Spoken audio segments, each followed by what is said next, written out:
Time to put a lot of the Blood Angels' thoughts together into one list then. Let's look at a list idea for our punchy jump pack angels.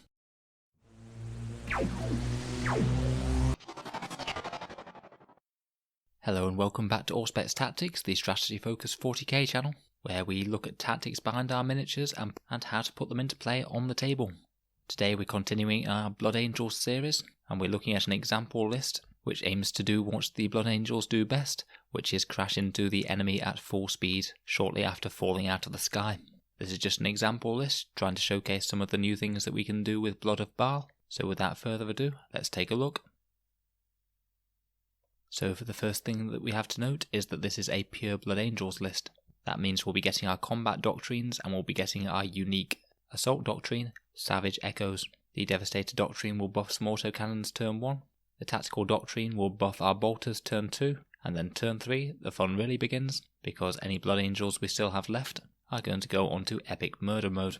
I think souping in with Blood Angels is perfectly reasonable, as they don't get quite as much out of their doctrines as some of the chapters, but I've chosen not to this time.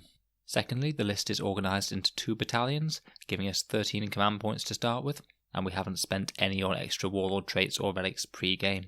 I do sort of wonder whether it might be worth it to include an additional non-unique character to give the option of giving an extra relic to, but the Blood Angels' unique characters are pretty darn good too, so it's a tricky kind of trade-off. In this list we have a foot contingent and 3 large jump back units of very angry Space Marines bearing power weapons.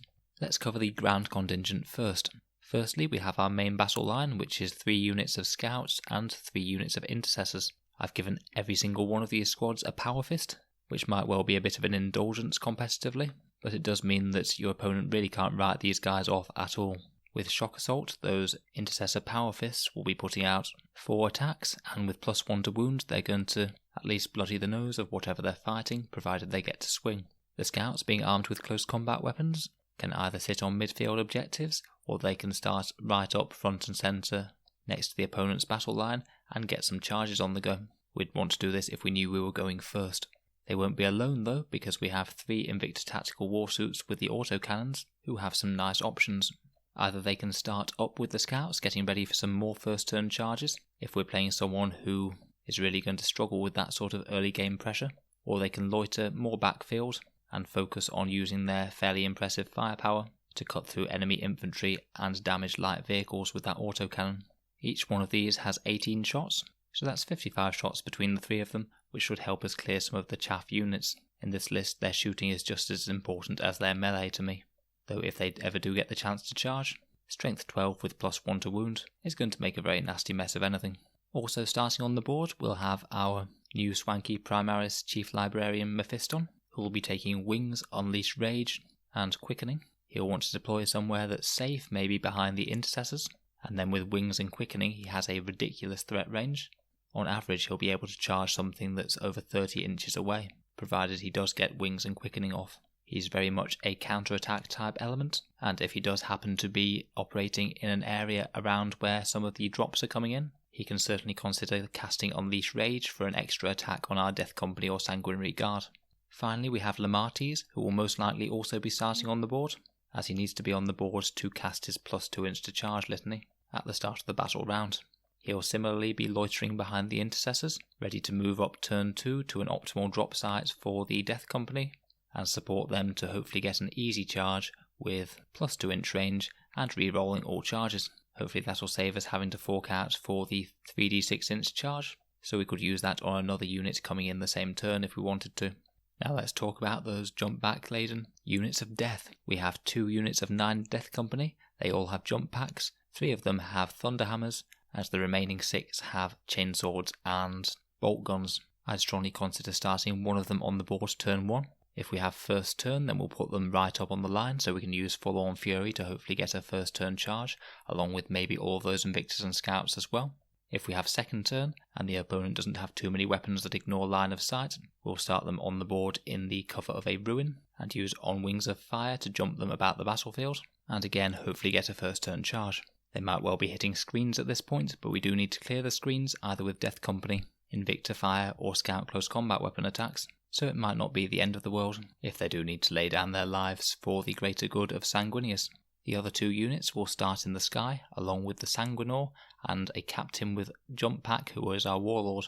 The Sanguinor is a very fighty proficient melee monster himself, and he'll also be aiming to keep some of the scary Blood Angels melee units within his +1 attack aura range to make them extra lethal.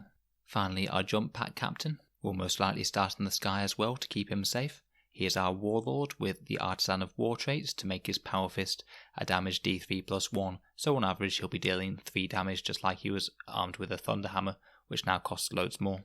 The main thing that he's bringing to the table is his buffs though. He will be using the Quake Bolt special issue ammunition from Blood of Baal, which make his Storm Bolter fire just one shot, but if it hits, then any unit that's attacked him melee by any unit in the same turn will get a +1 to hit against it, so those Death Company and Sanguinary Guards will potentially be hitting on 2s re-rolling 1s if they manage to keep within his aura. This is a really strong spike in their damage output. It's almost a flat 50% buff when combined, which is pretty mad. If we get +1 attack from the Sanguinor, reroll 1s and +1 to hit from this guy, and we're in the Blood Angels Assault Doctrine for an additional -1 AP and +1 attack, then the 3 Death Company with Thunder Hammers will on average do 28 wounds to a knight. Never mind the rest of the squad.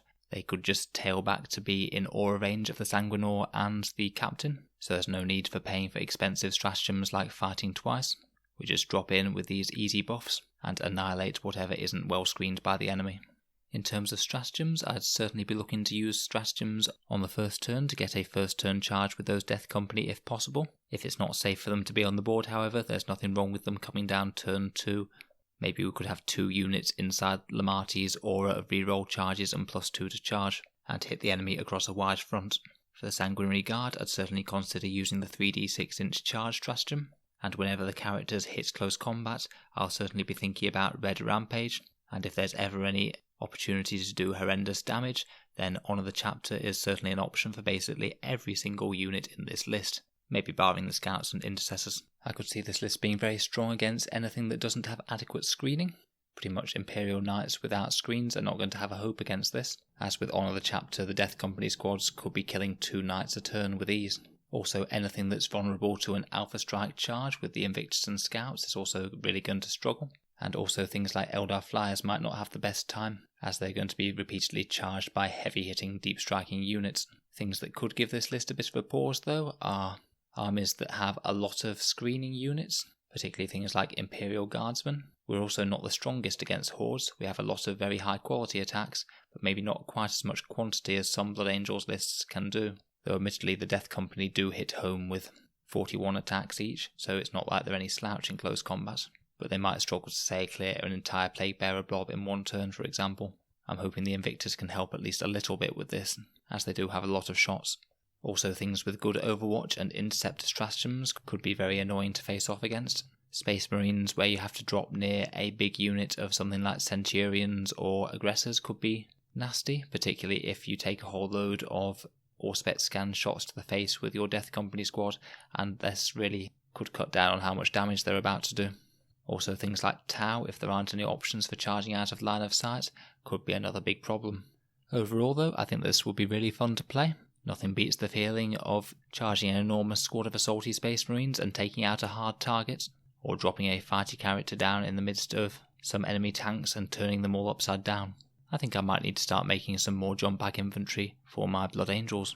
Let me know if you can see any obvious ways to improve. I think there's a lot of different strategies that you can go down with the Blood Angels lists, and this is just one of them. I'll certainly be posting another couple of Blood Angels lists I have ideas for later in the month, but we'll be back to unit and codex reviews for a bit before that. Thanks very much for listening to another Auspex Tactics video. Feel free to subscribe if you'd like to see more like this, and to support me on Patreon if you're finding this channel's contents useful. Thanks again, and I'll see you guys in the next video.